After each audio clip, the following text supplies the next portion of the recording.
জীবনে প্রচুর কষ্ট ছিল, প্রচুর কষ্ট ছিল। ওনার শরীরে এতটাই কষ্ট হতো, একটা সময় উনি কিছু খেতে পারতেন না। উনি খেতে গেলে 5 বার ভাবতেন খাবো কি খাবো না, কারণ আর সমস্যাটা ছিল পেটের। পেটে এতটা পরিমাণে কষ্ট ছিল যে উনি খেতে গেলে ভাবতেন।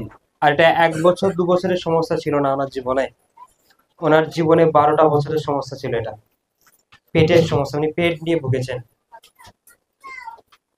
আপনার নাম কি? পুষ্পমুলা? পুষ্পমুলা। পুষ্পমুলা। আপনার বাড়ি? আরামবাগ।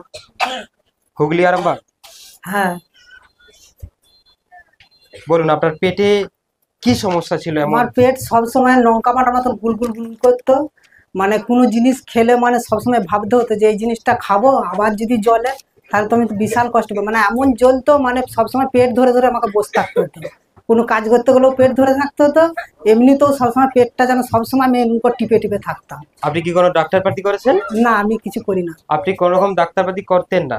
আপনার 12 বছর আগে থেকে আপনার যে সমস্যাটা, সেই সমস্যার জন্য কি এই পেটের জন্য আপনি এমনিই থাকতেন? এমনিই থাকতাম। আপনি দোকান থেকে কোনো ওষুধ কিনে খেতেন? না, আমি এমন কোনো কিছু খেতেন না, কিছু খাই কিন্তু না। আপনি কিসের ভরসায় ছিলেন যে আপনি সুস্থ হবেন? পেটের জন্য ডাক্তার মানে দেখাননি? এমনি ভাবতাম যে পরে ডাক্তার দেখাবো, মানে সবার মানে সংসারে মানে যেমন ইয়ে, মানে সংসারের জন্য উনি হয়তো ভাবছেন পরে ডাক্তার দেখাবো, পরে ডাক্তার দেখাবো, পরে ডাক্তার দেখাবো, কিন্তু এই করে করে ওনারা ডাক্তার দেখানো হয়নি। কারণ সংসারে কি অভাব ছিল? হ্যাঁ, অভাব ছিল। সংসারে অভাবের জন্য উনি ডাক্তারও পর্যন্ত দেখাননি, কিন্তু কষ্টটা নিয়ে 12টা বছর ধরে কি করেছেন? উনি বয়ে বেরিয়েছেন। কিন্তু আজ থেকে 2 সপ্তাহ আগে, অর্থাৎ 11ই নভেম্বর, রাজহাটিতে পাস্টার দ্বারা লেহান করাতে হ্যাঁ। আপনি সেই পেটের সমস্যা থেকে কি সম্পূর্ণ সুস্থ? একদম সম্পূর্ণ সুস্থ।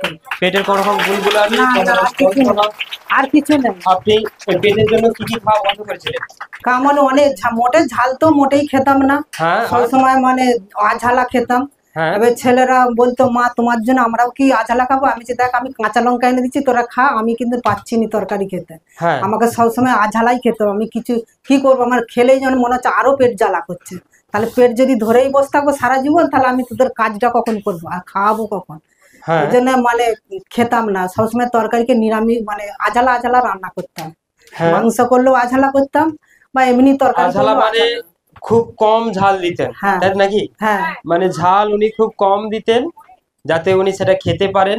মানে ঝাল জিনিসটা একদমই খেতে পারতেন না উনি। কিন্তু আমার মনে হয় যদি উনি ডাক্তার দেখাতেন, হয়তো ডক্টর বলতেন এটা আলসারের প্রবলেম, কিন্তু উনি দেখাননি, তাই রিপোর্টটা ধরা পড়েনি। যদি দেখাতেন, কারণ যার পেট জ্বালা করে, খেলেই পেট জ্বালা করে, জানতে হবে পেটের মধ্যে কোনো ইনফেকশন যদি কিছু একটা হয়েছে। ওকে, কি বললাম? বোঝা গেল কি গেল না?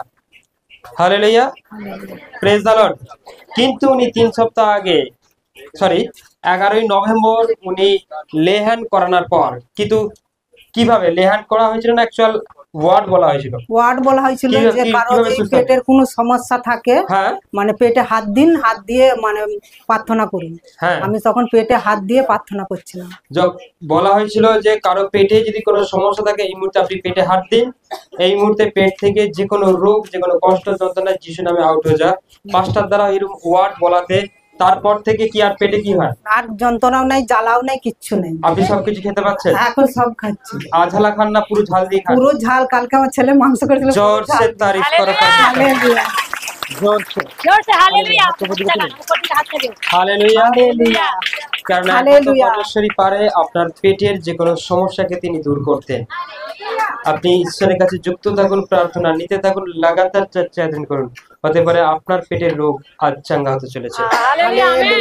আপনার যদি পেটে কোনো রকম সমস্যা থাকে, আপনি ঈশ্বরের কাছে প্রেয়ার করুন, আপনি প্রার্থনায় পেয়েছেন থাকুন, তিনি আপনার পেটের সমস্যা ইউ দূর করবে আছে।